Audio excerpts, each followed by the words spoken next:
The Hindu Minority and Guardianship Act. 1956. What is Hindu Minority and Guardianship Act? The Hindu Minority and Guardianship Act was established in 1956 as part of the Hindu Code Bills. Three other important acts were also created during this time, and they include the Hindu Marriage Act, 1955, the Hindu Succession Act, 1956, and the Hindu Adoptions and Maintenance Act, 1956. All of these acts were put forth under the leadership of Jawaharlal Nehru, and were meant to modernize the then-current Hindu legal tradition. The Hindu Minority and Guardianship Act of 1956 was meant to enhance the Guardians and Wards Act of 1890, not serve as its replacement.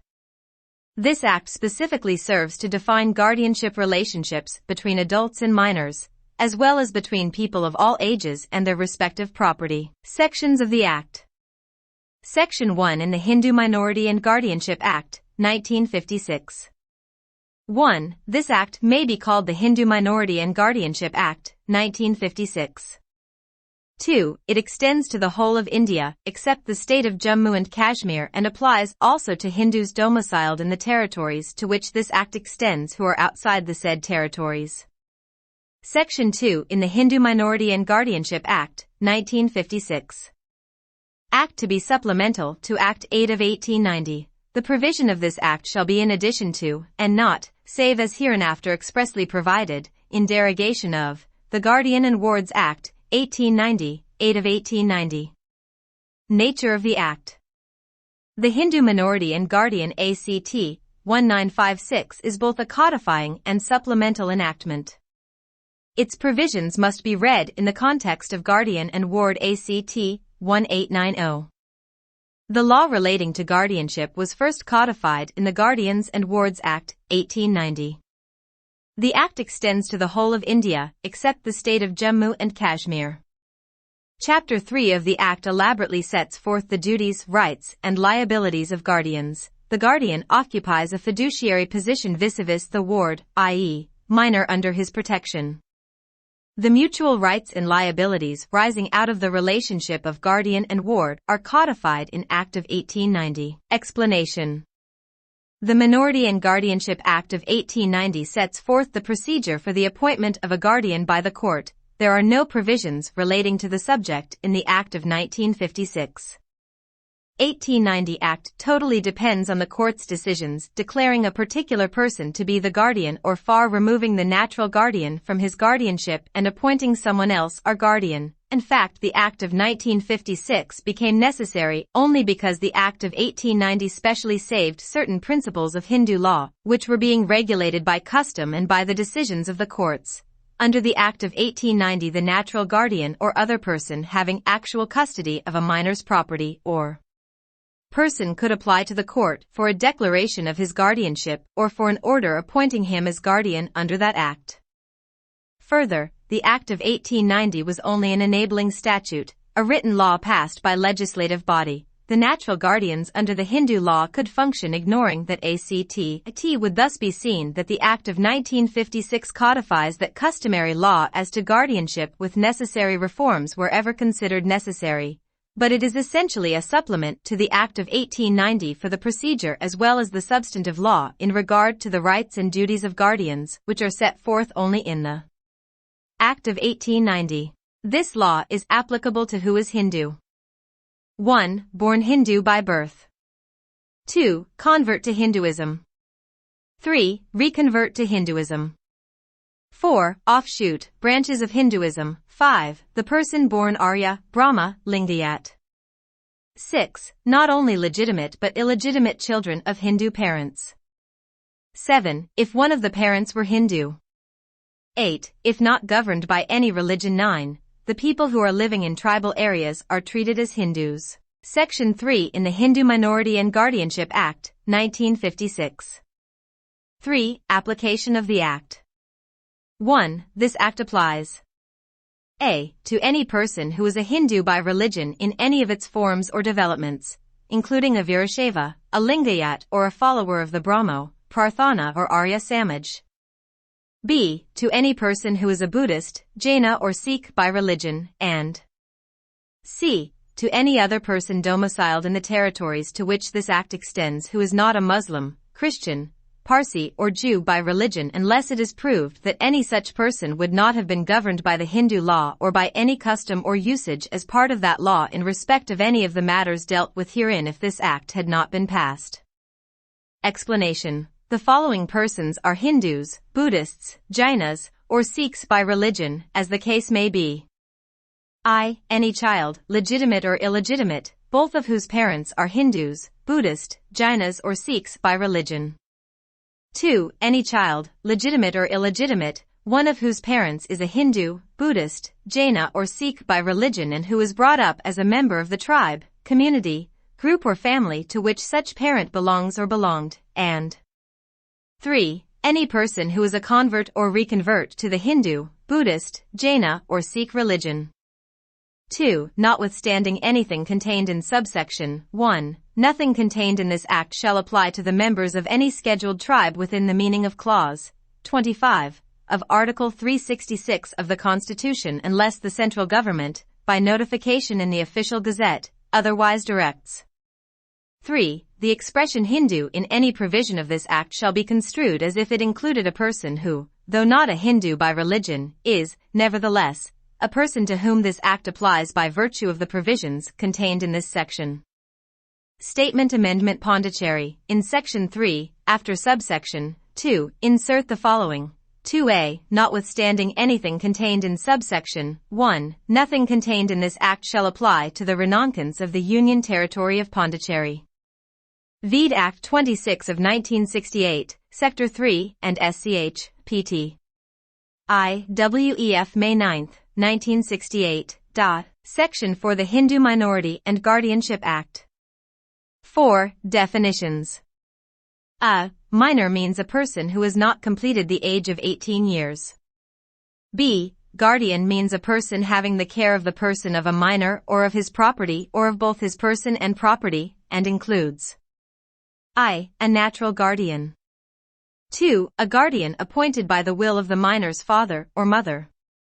3. A guardian appointed or declared by a court, and 4. A person empowered to act as such by or under any enactment relating to any court of wards.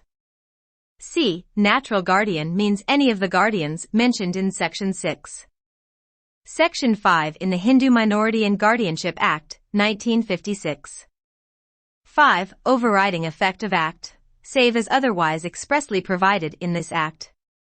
A. Any text, rule or interpretation of Hindu law or any custom or usage as part of that law in force immediately before the commencement of this Act shall cease to have effect with respect to any matter for which provision contained in this Act.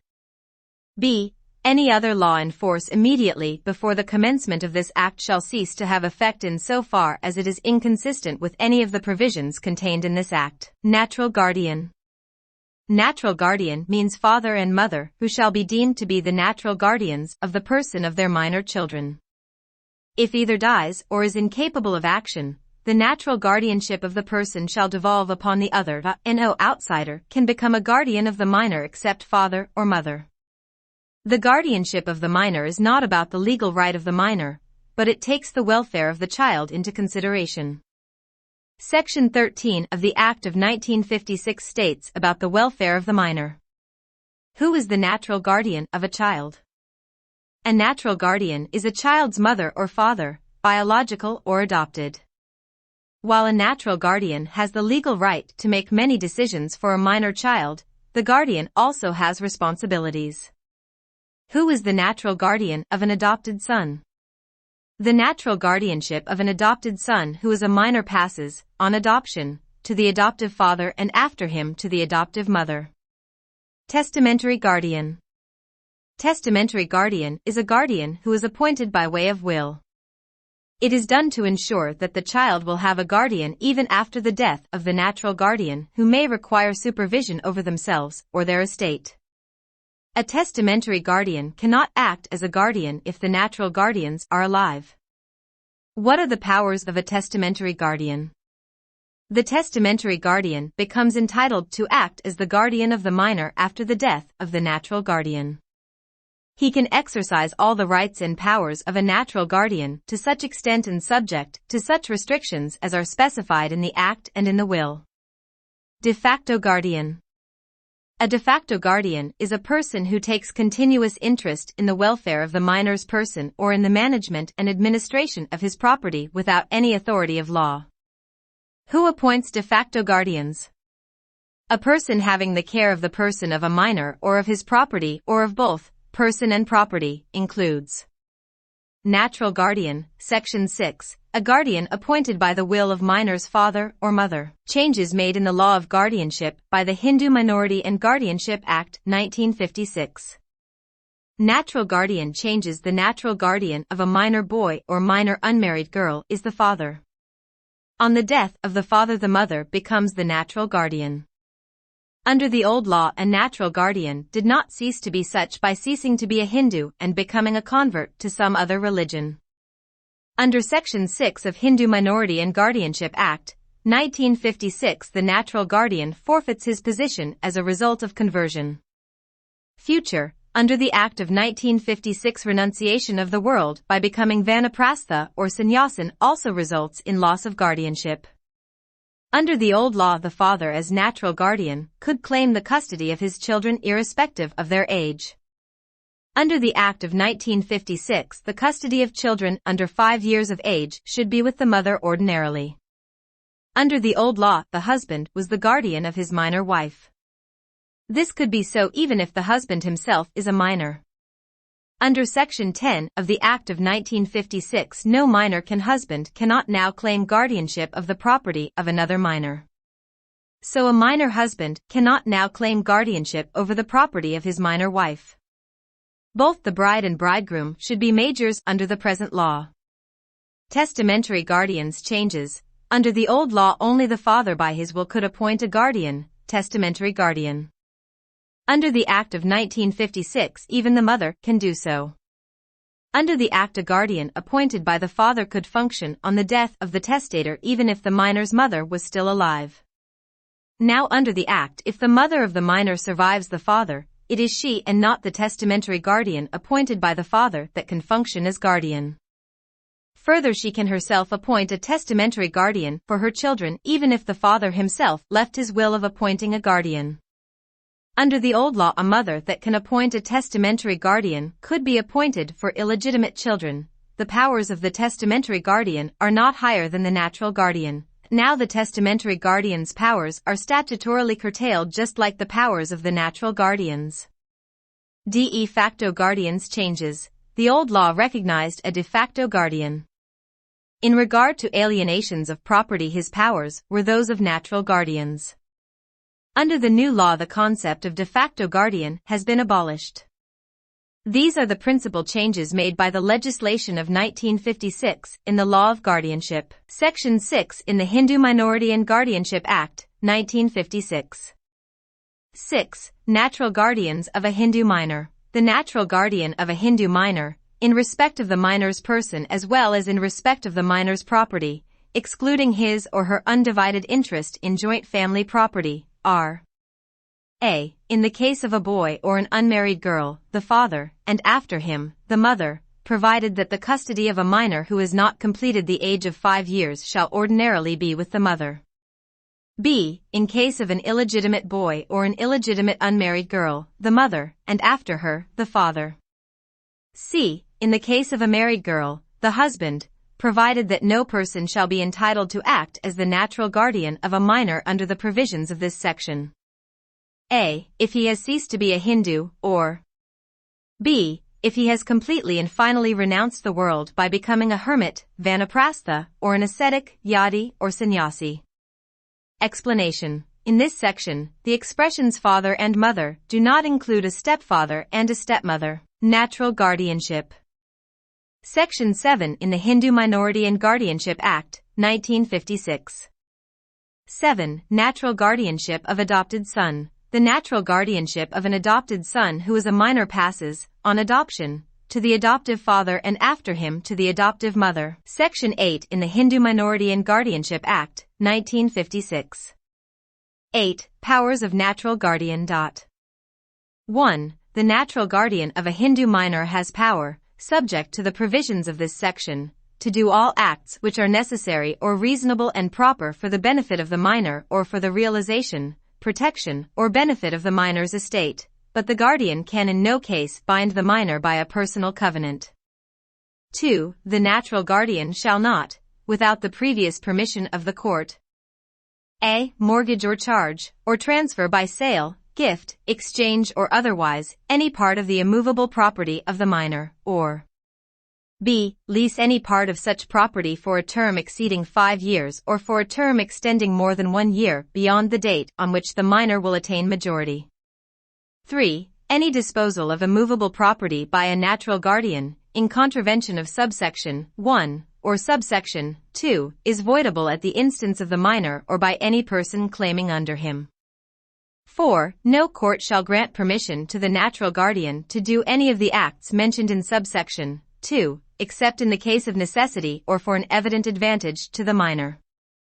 5. The Guardians and Wards Act, 1890, 8 of 1890, shall apply to and in respect of an application for obtaining permission of the court under subsection 2, in all respects as if it were an application for obtaining the permission of the court under section 29 of that act, and in particular, a. Proceedings in connection with the application shall be deemed to be proceedings under that act within the meaning of section 4a thereof.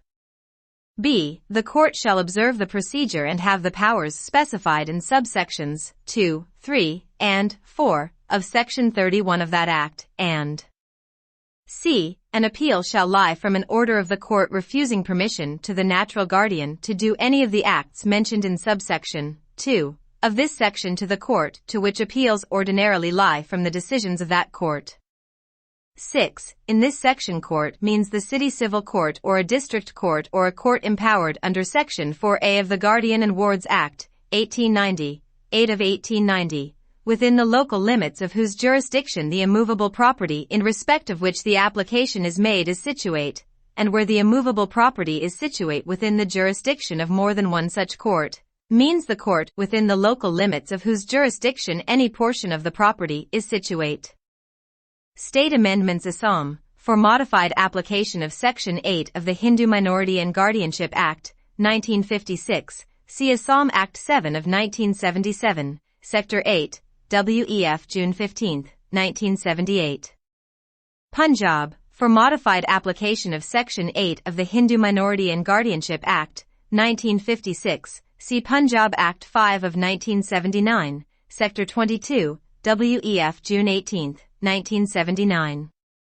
West Bengal, for the purposes of West Bengal Agricultural Credit Operations Act, 1973, 34 of 1973, any reference to court in Section 8 of the Hindu Minority and Guardianship Act, 1956, shall be construed as reference to the collector and the appeal against the order of the collector shall lie to the commissioner. Vide West Bengal Act 34 of 1973, Sector 8, WEF November 15, 1973. Section 8, 2, in the Hindu Minority and Guardianship Act, 1956. 2. The natural guardian shall not, without the previous permission of the court, a. Mortgage or charge, or transfer by sale, gift, exchange or otherwise, any part of the immovable property of the minor, or b. Lease any part of such property for a term exceeding 5 years or for a term extending more than 1 year beyond the date on which the minor will attain majority. Section 8, 3, specifies that any disposal of immovable property by a natural guardian, in contravention of subsection 1, or subsection 2, is voidable at the instance of the minor or by any person claiming under him. Section 8, 4, provides that no court shall grant permission to the natural guardian to do any of the acts mentioned in subsection 2, except in the case of necessity or for an evident advantage to the minor.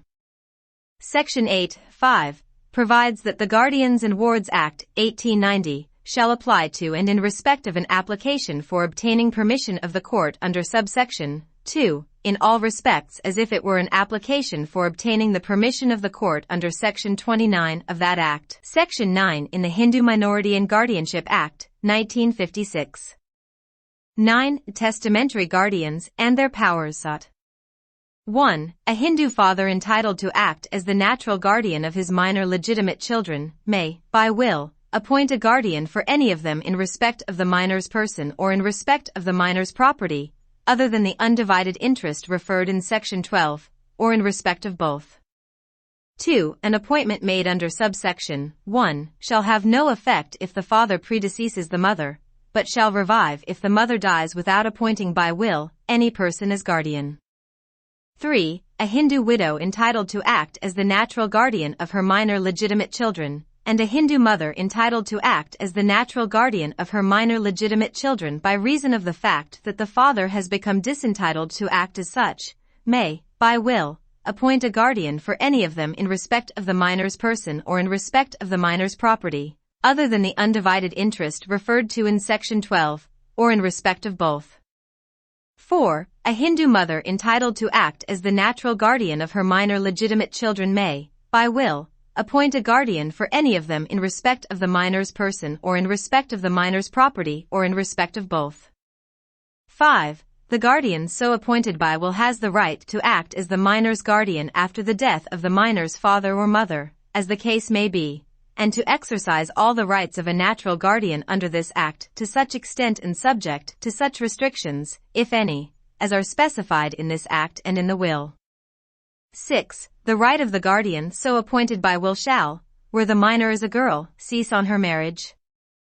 9. 2. An appointment made under subsection 1 shall have no effect if the father predeceases the mother, but shall revive if the mother dies without appointing by will any person as guardian. Appointment of testamentary guardian. His powers. The father is the natural guardian of his minor children.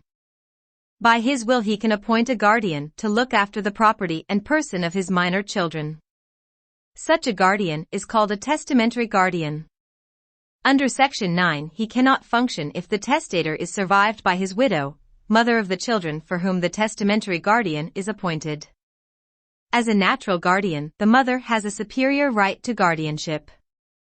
In fact, she can herself by her own will appoint another testamentary guardian who will look after her children and their property during their minority on her death.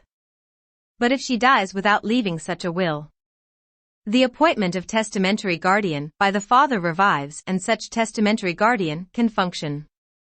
Section 10 in the Hindu Minority and Guardianship Act, 1956. 10. Incapacity of minor to act as guardian of property. A minor shall be incompetent to act as guardian of the property of any minor. Section 11 in the Hindu Minority and Guardianship Act, 1956. 11. De facto guardian not to deal with minor's property. After the commencement of this Act, no person shall be entitled to dispose of, or deal with, the property of a Hindu minor merely on the ground of his or her being the de facto guardian of the minor. Explanation. Position of de facto guardian under the Hindu Minority and Guardianship Act, 1956. The term de facto guardian is a misnomer, inaccurate name, for the de facto manager of a minor's property. When a minor has no legal guardian, usually some near relation looks after his person and property. Such appointment by the court as a guardian. When he does not do this and simply takes possession of the minor's estate, he is sometimes referred to as de facto guardian. Powers of a de facto guardian. How they differ from those of a natural guardian. 1. In regard to alienation. 2. In regard to execution of negotiable instruments. 3. Acknowledgement of debts by de facto guardians. 4. Contracts by de facto guardians. Case references in case of de facto guardians. G. Morrigan, minor G. Joyabalan, G. versus Manicum on October 25, 2002. Born subsequently. The father of the plaintiffs was the de facto guardian for the minors. As per the terms, share in the A Schedule property. The father and de facto guardian of the minors, without any necessity. Madras High Court. Cites 11, cited by one full document. Against the decree and judgment in Pa vs. Mani and Nadar on October 15, 2005. Repudiates an alienation of his property by a de facto guardian, always bound to restore the benefits derived, void. 3. What is the liability of the de facto guardian who represented the minor in the document of alienation? Kerala High Court. Cites 21, cited by 0, full document. Section 12 in the Hindu Minority and Guardianship Act, 1956.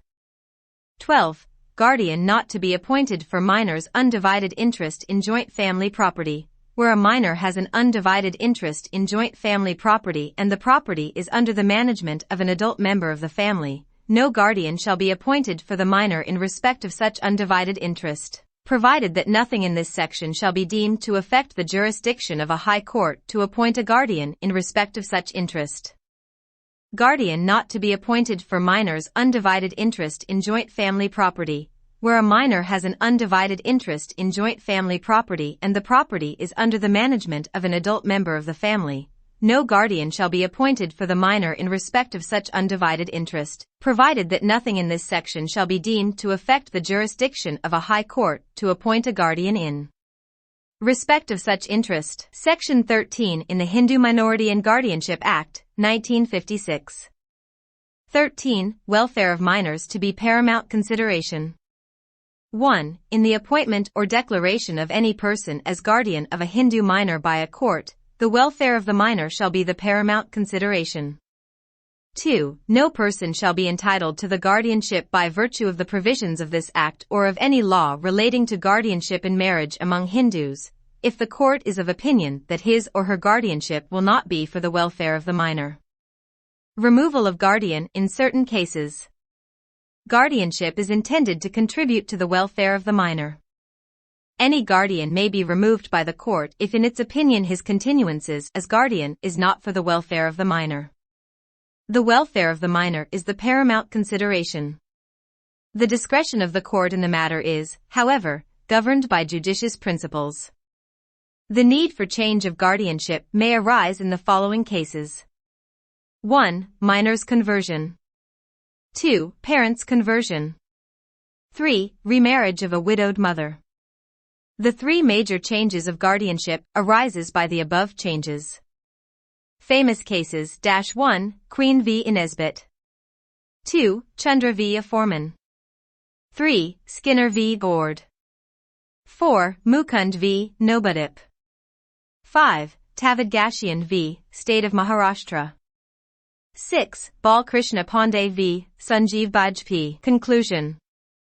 As we have seen earlier in the summary of the Hindu Minority and the Guardianship Act, 1956, into our conclusion I just want to say that adoption of any child by any of the guardian is creating the relationship between his/her and the minor child.